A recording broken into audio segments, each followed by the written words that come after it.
YouTube, what's going on? Roger here at QVO Tactical. We are out on the range today. Gil is shooting the ADM UIC-10, going for 200 on the 6.5. Go for it, bud. Hey-oh! So yes, we are out on the range, getting the range footage for this setup. Check out that Griffin can. This thing is super light and super quiet. And we got the new, let me get the shadow out of here. Got the new primary arms, 5 to 25. What do you think of this optic, Gil? Dude, it's awesome. So this is what we're working on right now. And then let me flip this around here. But yeah, we're gonna finish this up, head back to the house. I got a bunch of stuff to edit, and I'm gonna answer some of the questions you guys have about the suppressor holster. I kinda shouldn't have posted that because man, all the questions coming in. But anyway, we're gonna finish up here and we'll see you back at the house. Hey-oh, 51K, thank you guys, appreciate the support. All right, let's talk suppressor holsters. I know you guys saw the Instagram reel or the YouTube short that we put out shooting the P320 AXG Combat the other day. It didn't cycle suppressed, more on that. I'm gonna make a future video just addressing that whole thing and getting this thing squared away, but again, future video on that. But a lot of people saw this holster and were like, hey, what the heck is that?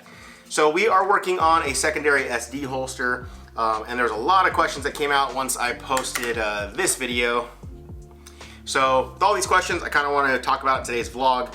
I'm gonna go over some stuff here. This isn't gonna be the final sale video on this setup. We still have a couple more things to play with, and then we'll be able to put it to market. But my goal is that we can put it to market with everything we currently offer already, and not just light bearing. More on that in a second. So start off with the one that you guys saw. So this is the P320 AXG Combat, and I have it here. It looks like it's same as our secondary holsters with the 3 retention screws here, but you'll notice you have a gap here, right? And so that gap right there allows me to put a 4th point of retention. And that 4th point of retention, you know what you can see right here, it's actually, it's a hard spacer, 2 hard spacers, and then a center large rubber spacer. And what that rubber spacer does is it grabs onto the top of the light here, and it gives you that friction retention in addition to clicking in place, and it's not going anywhere. And it comes right out when you want, goes right back in.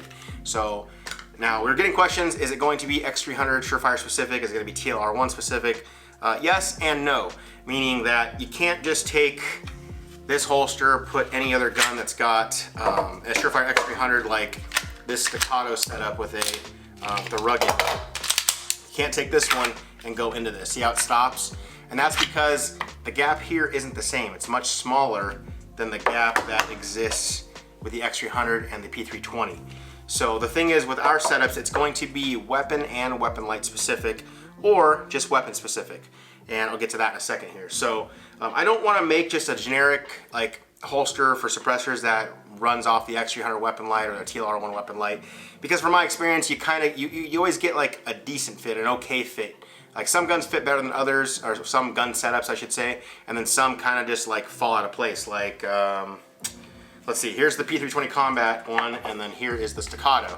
Like this goes in, actually no, other way around. Here is the staccato holster.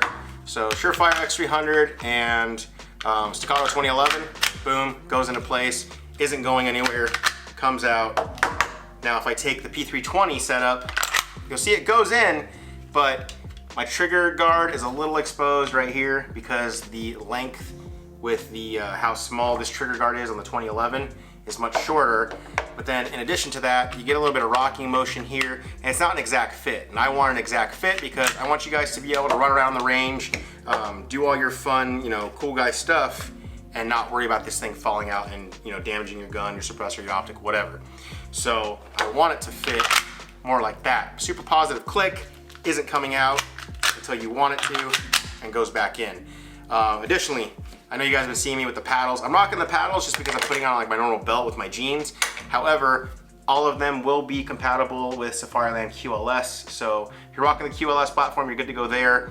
G-code, if you run their GCA39 adapter, that'll work on the RTI wheel. And lastly, like the True North Concepts, their metal plate that a lot of people like to rock. You can put that on there and have this cant whichever way you want. It'll be good to go.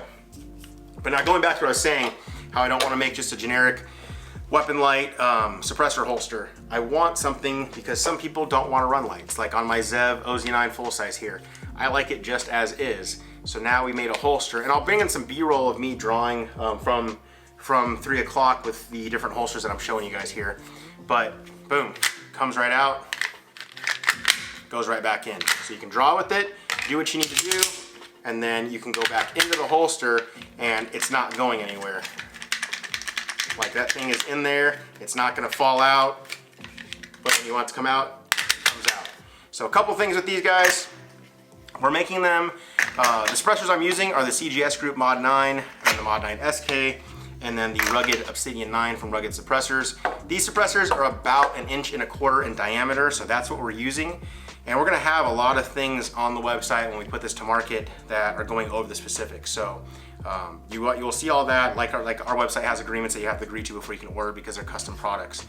But with the suppressor holsters, things you're gonna notice, like how it comes back. This is a catch point right here.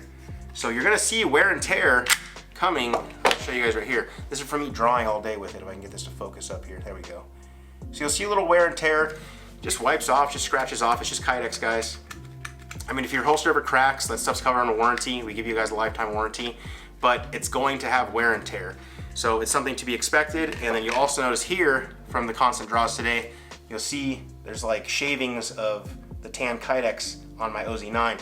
It's normal, guys. It's a tool. It's what I'm using out on the range, shooting, doing stuff with. So I don't recommend you guys take your Safe Queens and put them in here because it is going to shave off Kydex. You're gonna have transfer of the Kydex onto it, and you can wipe it off. Don't get me wrong, the plastic Kydex is not gonna mess up your metal slide, but we do get some people that have Safe Queen guns that freak out about that kind of stuff. So if that's you, I don't recommend this holster for you guys.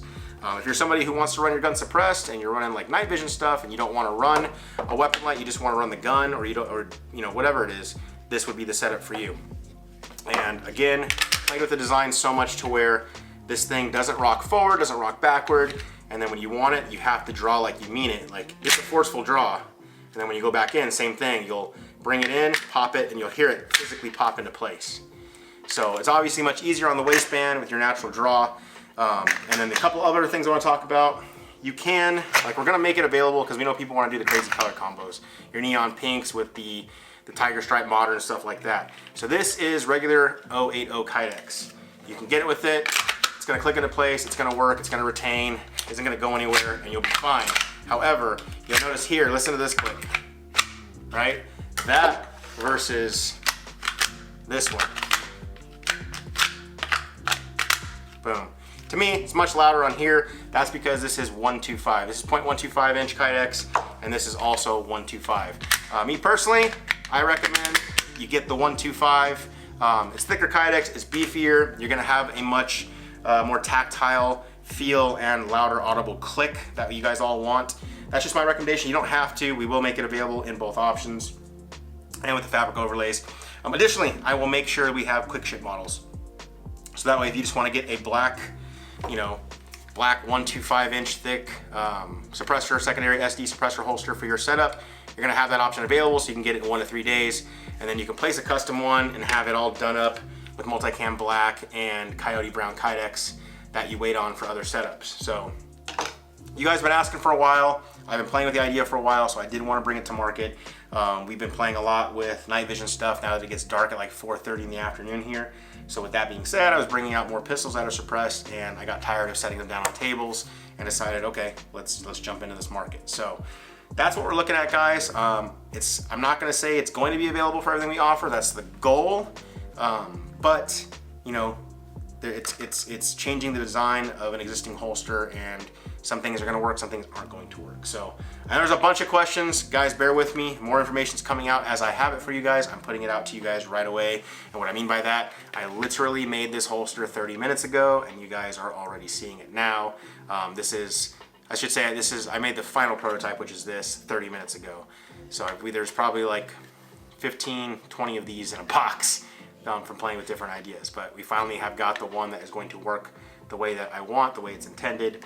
And yeah, so if you guys do have questions that I didn't cover, drop it down below. If you guys are dropping like, hey, you're gonna make it for this model, for that model, if it's on the site, guys, there's a good chance we'll make it. If it's not on the site, it's probably a no.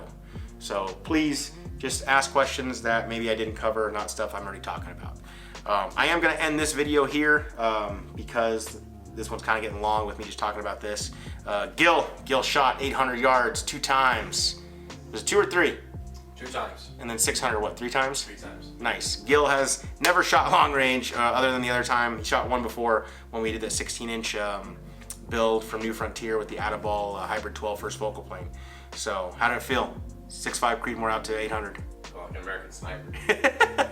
So guys, that's all I have for you. Thank you. 51K is awesome. Appreciate all the support.